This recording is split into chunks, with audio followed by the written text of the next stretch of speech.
Hey guys, welcome back for another Jedi Journal entry. Today we will look at the deeper story behind Star Wars Episodes 1 through 6, which will fill in any gaps we may have when thinking about Star Wars as a whole, but I'll also be touching on finer points like the prophecy.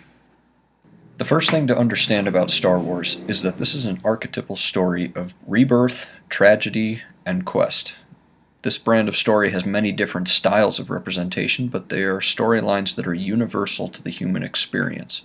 And this is partly why Star Wars has such a wide following and carries that appeal.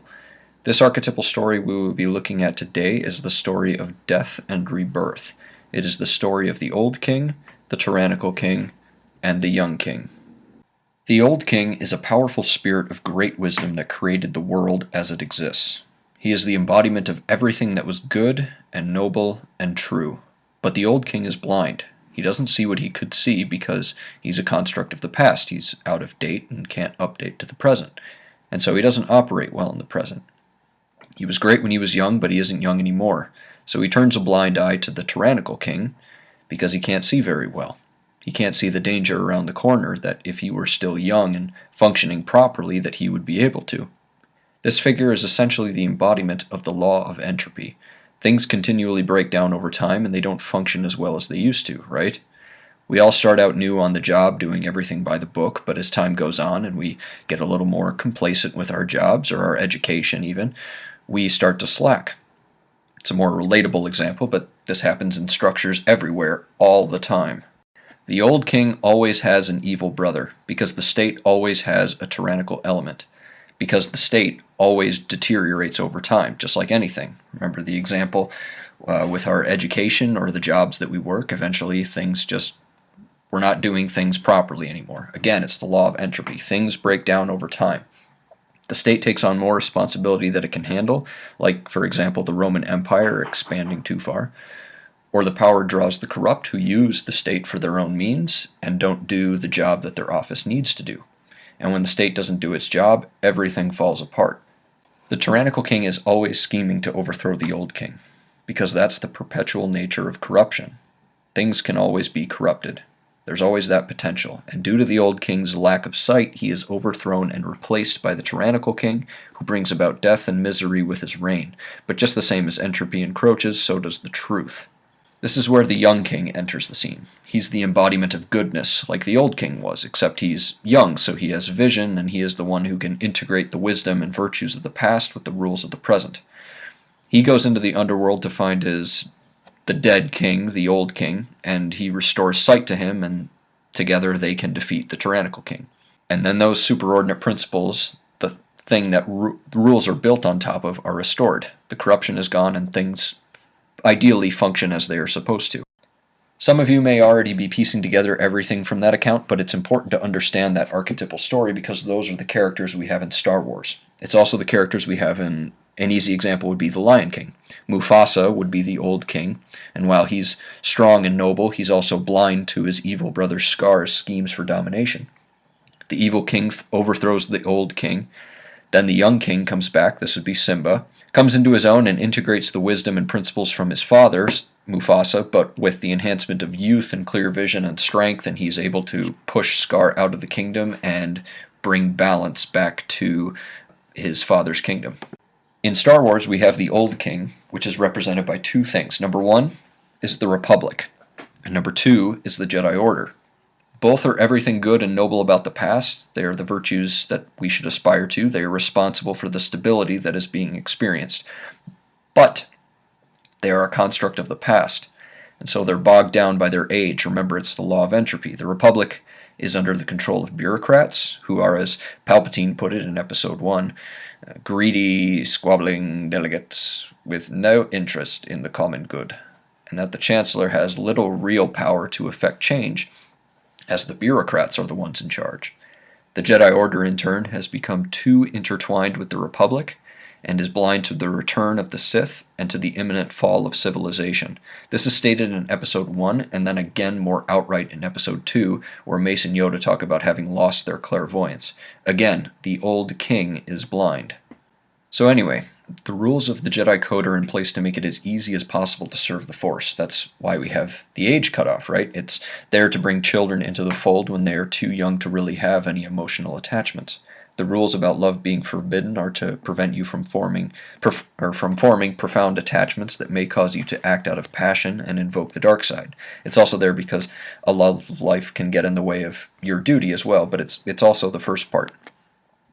So that's why the rules are there, but beneath those rules are the foundation, the principle of serving the Force. They are essentially servants of symbiosis. That's what the Jedi are. Symbiosis is the natural state of the universe, and the Jedi work to protect that balance. The dark side unbalances things by bringing wanton death and destruction. So, rules change across time because the way we conduct ourselves changes over time. And so rules need to be flexible and even amended completely to make it so that we can effectively live by our principles, our maxims, as some might say. But the Jedi Order was too preoccupied with following the code that they forgot that the principles are infinitely more important. So when the Chosen One appears in their council, basically a direct message from the Force saying, hey, look out, some big changes are coming, they cite the rules and say, well, he can't be trained because he's too old. They ignore the Force.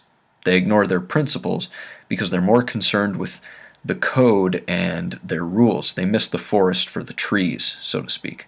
This failure to follow the Force carries on into the original trilogy as well, when Yoda refuses to train Luke because, again, he is too preoccupied with the rules and not with the principles. Only Qui-Gon from the prequel trilogy follows the will of the Force instead of the will of the Council, and he voices his decision to train Anakin against the Council's wishes. But the Jedi are blind, just like the old king, right? They can't see the future, and they can't even feel the presence of the most powerful Sith when he sits across from them in a small room. It isn't until halfway through Revenge of the Sith that the Jedi really start piecing things together that not everything is all right in the Republic, and their doom is nigh. But by then it's too late. Had they been paying attention and functioning as they were supposed to, they could have prevented this. So the old king, represented by the Jedi Order and the Republic, falls and is replaced by the tyrannical king, who is Palpatine, or Sidious, who creates his new galactic empire. Facilitating this is the fall of Anakin Skywalker, who destroys the Jedi Order. Now, a lot of people like to think that the prophecy was misread, as Yoda put it in Episode 3, and that balance means 2 Jedi and 2 Sith. This isn't true, however, and has never been true in any form of canon whatsoever, whether it was just the movies, Legends material, or the new Disney canon. There were more than 2 Jedi left at the end of Episode 3. Obi-Wan and Yoda rewrite the beacon to warn surviving Jedi away from the temple, so we know that there are some that survived Order 66 if we go by just the film. In Legends, there were numerous Jedi that survived that had stories you could read about, and then in the new Disney canon, there are characters like Ahsoka and Kanan, among others. So the prophecy has never been about 2 Jedi, 2 Sith. It's never been about an equal balance of light and dark. Now, these Jedi may have survived Episode 3, but none of them will live past the beginning of Return of the Jedi. I say this because it comes from Yoda's mouth. He tells Luke, "When gone am I, the last of the Jedi will you be." Luke at that point in the film is literally the last of the Jedi, so the survivors will have all met their end by that point in the story. But if balance is not about 2 Jedi, 2 Sith, then why did so many Jedi die? Because the Jedi Order was no longer doing what it was supposed to. They were a flawed order. They were no longer the agents of balance they were supposed to be. And due to their corruption, they had to burn off the dead wood and be reduced to their core principles so that they could rise from the ashes like a phoenix born again. The slate needed to be wiped clean. The Jedi Order was not following their principles because they paid more attention to the Jedi Code. They were not serving the Force because they were too involved with the Republic. The Jedi are supposed to be agents of balance for the Force. The dark side is the imbalance. It is a perversion of what the Force is. The natural world is in symbiosis, but the dark side disrupts this, and so the Jedi fight to restore that symbiotic balance. In a couple of my other videos, I've talked about how the Force is like an apple, and that the dark side of the Force is the rot on an apple. The apple can exist without the rot, but the rot cannot exist if there is no apple. Life creates the Force and makes it grow. This symbiosis in the universe is an intrinsic part of nature, and the Jedi Order is meant to protect life and facilitate that symbiosis while observing a kind of stoicism. Meanwhile, the dark side is antithetical to life and unsustainable. If the dark side were left unchecked, it would destroy life itself and thus destroy the Force. By eliminating the dark side, you restore the Force to its core element, namely life and symbiosis. Side note, I know some people classify powers within the Force as being light side or dark side, but we can't look at things so absolutely. In Legends, Luke would use a green variant of Force lightning in battle, yet he wasn't a dark sider. I believe it was Plo Koon in some Legends material who also used Force lightning. Now, using this power does not make one a dark sider inherently, but the Jedi frowned upon the use of such an ability because Force lightning is a predominantly offensive move. The Jedi don't believe in using the Force for offense. They use it for knowledge and defense. So Jedi don't use Force lightning not because it means they would become Darksiders, but because they philosophically don't believe in using the Force for offense, especially not for excessive offense. Back to the archetypal story, the old king, the Republic and the Jedi Order, is gone, and the tyrannical king, Sidious, rules now. And so with that tyranny comes the rise of the young king. Luke Skywalker emerges onto the scene. He's a young Jedi embodying the wisdom and tradition of the past through his Jedi training, but he is young and has vision, and so is able to update the principles of the past to the present.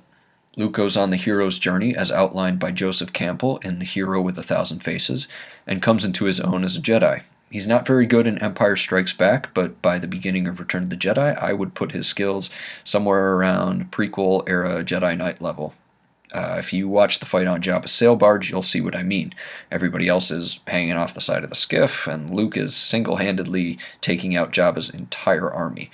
And similar to the video I did about Luke's clothes changing to reflect his character growth, Luke's weapons also show his evolution. He starts in A New Hope, the first Star Wars movie ever made, with a blaster and a lightsaber, but he only uses the blaster. Then in Empire, he has the same weapons, but he only uses the lightsaber. In Return of the Jedi, he only has the lightsaber, and he uses it quite effectively. This shows his transformation into becoming a full-fledged Jedi. Pay attention in Empire. Luke never actually shoots his blaster. He pulls it out in certain scenes, but he never actually fires. At the end of his journey in Return of the Jedi, Luke goes into the underworld on the second Death Star in a room with the devil himself to try to redeem his dead father's soul, which he does, but only after facing his own temptation with the dark side. He dominates Vader throughout the fight, but you'll notice he only does so when he is on the offensive, when he's using the dark side. And as I discussed in my other video about why the dark side isn't stronger, it's because Luke is able to tap into his full power within the Force, so he's basically just overwhelming Vader through raw power. When Luke centers himself, he goes on the defensive, and he's able to hold his ground, defending himself against Vader. Luke, after pummeling Vader, remembers himself in the tradition of the Jedi and throws his weapon away when tasked with killing his father and joining the Emperor. The Emperor then decides that Luke is a lost cause and finally decides to kill him. If only Luke had known 2 lightsabers. No, I'm kidding, of course. Those movies don't understand any of the material that they were working with. Vader was watching and has seen Luke stick to his guns while he was in trouble, and this reminds him of the man he used to be and the values he used to have. Vader is killed from within and replaced by the resurrected Anakin Skywalker, who then kills the Emperor and fulfills the prophecy. The young king has revived his dead father, the old king, and together they have overthrown the tyrannical king. Anakin, of course, embodying the old king because he is part of the old Jedi Order.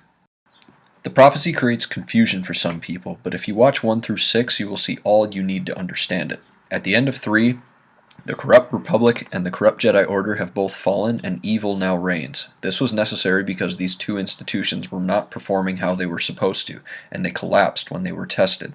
There are some Jedi alive at the end of Episode 3, but they are all dead by the beginning of Episode 6, because Yoda himself said, "The last of the Jedi will you be." All the Jedi that were the last of the old are dead. Luke is not the last of the old. He is the first of the new, so he's the wheat that doesn't need to be burned off with the chaff. On the Death Star, we have the first of the new Jedi and the only 2 Sith/Darksiders.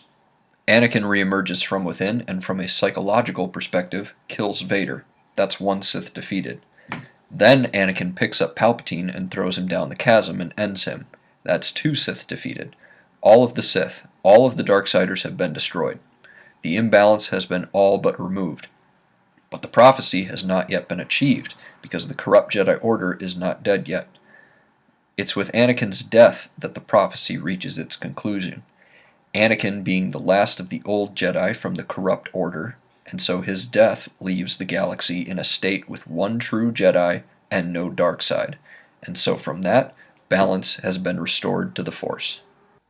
Jedi are not inherently a force of imbalance because they serve the Force. It was their corruption that made them forget their principles, their true mandate, that made them cease to be agents of balance, and thus needed to have the slate wiped clean to let their superordinate principles reemerge. The dark side will return, obviously, because that's the nature of things. There's always potential for evil and corruption, but the Sith have been destroyed.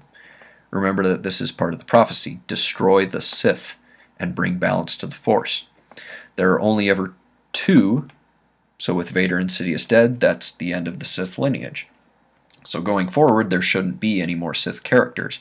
And this is something I think the Disney trilogy did well up until Episode 9. They kept the Sith out of the story because if you bring them back or you reveal that there are other Sith that existed past Return of the Jedi, then you invalidate the prophecy.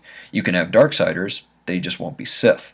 This is why I was glad they didn't make Snoke into Plagueis, because it would have meant that the Sith were never destroyed and the prophecy was never fulfilled. But then they brought back the Emperor and, well, that happened. But Legends is not immune to criticism. They also brought back the Sith, and this is one of the things that I personally disagreed with and didn't like about Legends, among a few other things. But I'm not going to go into that right now. So now it's just Luke, and he has the foundational principles of the Jedi Order, and the dark side is no longer present to create imbalance. He would then go on to rebuild the Jedi Order, only this time they're like a newborn phoenix. It's young and healthy, and it will function as it's supposed to. They will remain vigilant for the dark side. And then at a later point down the line, maybe a few hundred or 1,000 years or so, that Jedi Order will become corrupted and focus on the wrong things, just as the prequel-era Jedi Order was, and they too will fall and rise again.